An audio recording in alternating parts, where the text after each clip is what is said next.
has won almost every acting award there is for his work in film, television, the stage. He can now be seen on Broadway starring in Dirty Rotten Scoundrels at the Imperial Theater. Please welcome our good pal, John Lithgow.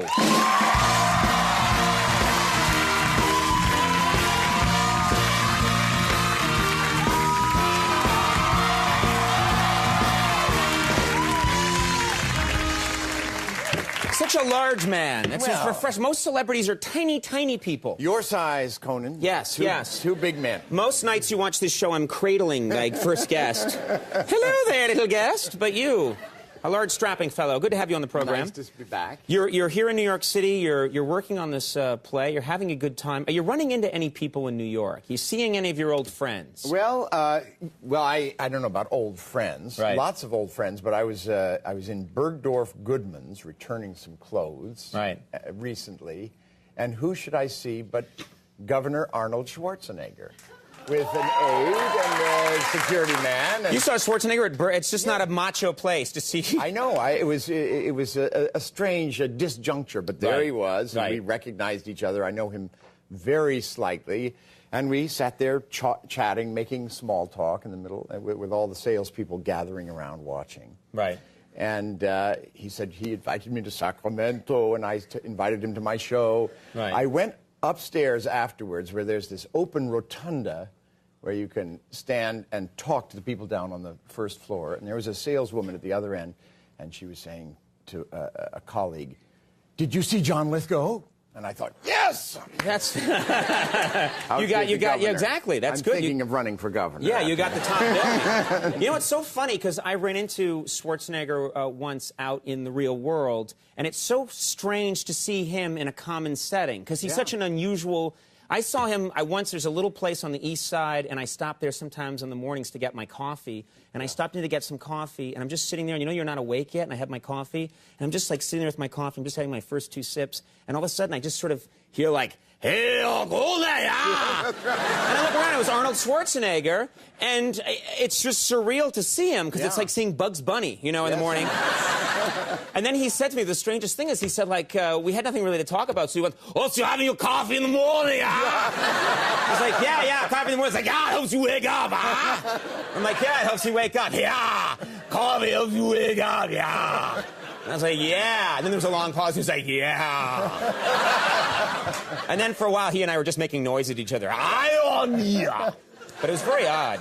Has he come? Now, is he going to come see your show? Well, he better come to see the show. He hasn't come yet. We've only just opened. Right. Now, I'll tell you who's coming, though. Your next guest, Kevin Pollak, is coming tonight, and Smeigel's parents. So I just found that out backstage. Oh, there you go. Now, you know, the other thing, do you get nervous when there are celebrities sitting in the audience? Does that ever bother you? Does it throw you off your game? No, not really. Maybe it raises my game a bit. I don't know. Right. And you can't see them too well anyway out there. Yeah, but if I came to the show, it would probably freak out the whole crowd. Oh, my God, it's him, the golden one. Now, you're doing... I want to talk to you about this. You're doing a radio project that sounds interesting to me. It's for a radio version of Star Wars. No, I did that. You did it already. Some time ago, Some time ago, you did a radio version of Star Wars. In the early go-round of Star Wars, Empire Strikes Back... Oh, the first go-round, I was the voice of Yoda. I was working with John Madden at the time, who was directing it. And he was he couldn't find a Yoda. And you were the voice of Yoda? I was the voice of Yoda. Does he have a good Yoda? Can we hear it? Oh, impatient is he. I said that to him, and I don't know, when my kids were small and watched Sesame Street, I mastered all of Frank Oz's characters. Sure, yeah. Like Grover, I would say, "Now I am getting closer. Now I am getting faster." And that got me the gig as Yoda. Wow, good for you. Frank, it was beneath Frank's dignity, apparently. Right, yeah. Nothing is beneath my dignity. No. As you know. I've gone far on that same credo, yeah. So that's interesting to me that you were doing plays, because Star Wars is such a visual story that it must... I'm imagining on the radio, like, I'm in a... Oh, look, there's a ship, and it's a really big ship. Well, I don't know. It worked, though, huh? It's fantastic stuff on the radio. I mean, Right. we've all forgotten how great radio was 70 years ago before television. Because you had to fill in the blanks yourself. Yeah. You had to paint mind pictures. You should do a blackout version of Conan O'Brien. Oh, I'll be on the radio someday, don't you worry. I'm the only one who's trying to work my way later into the night and then onto radio. Yes. And then I'll be going door to door to talk to you all. Let's talk about Third Rock. People love the show Third Rock from the Sun, and now it's in... it's one of those shows that you know is just going to be in repeats, and I mean this in a nice way. It's going to be in repeats forever. It'll always be out there. Do you mind when you turn on the TV and you see a Third Rock? Does it? No, I love watching myself on Third Rock. It's one of my secret pleasures, my guilty pleasures. Wow. Other people watch pornography. I watch myself. I do both. I was in porn in the late 70s.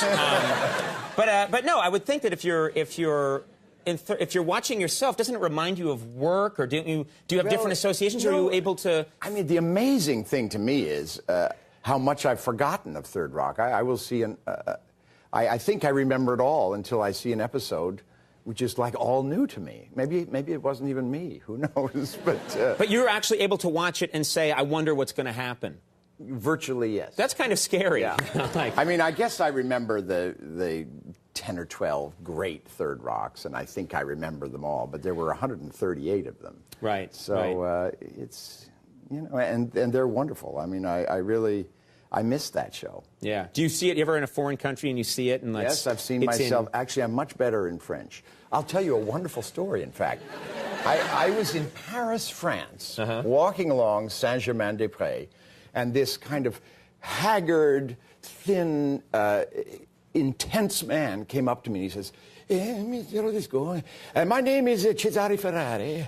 I am your voice in Italian movies. And he had this desperation, like, when are you going to do another film? I love that. I swear to God, he only does you. That's amazing. He's my man. Yeah. I said, I hear you're better than I am. Yeah. He was very flattered. I met the woman who dubs my voice in other countries. Lovely old lady. I don't know whether he does Third Rock, but he's very dismayed that I've turned my attention back to the theater. Well, you got to keep this guy alive. He's going to be you need to pay his rent. Yes. Now this theater schedule you're on, people don't appreciate it can be very different. It's the hours when you do theater are quite difficult. It's a very, very different life. The rhythm of your life changes. I can't eat before the show, so I eat after the show. Actually, nowadays, I'm just turning in at 12:30. I've become an addict of the first half hour of your show. Why the first half hour? Aren't you just riveted by my performance? Well, tonight I'll watch the whole thing, because I'm on. You'll watch up until you leave. You'll be like, screw Pollock. That's You'll right. turn it off. The hell with that guy. Well, Dirty Rotten Scoundrels, I want to go see this show. It's the most wonderful show. Well, you'll know I'm there. You'll hear the crowd. They'll be very excited to see me. Is now playing on Broadway at the Imperial Theater, and you're a good man to stop by. Always great a pleasure to see you, having you Conan. here. Always. John Lithgow, Kevin Pollak coming up. We'll be right back.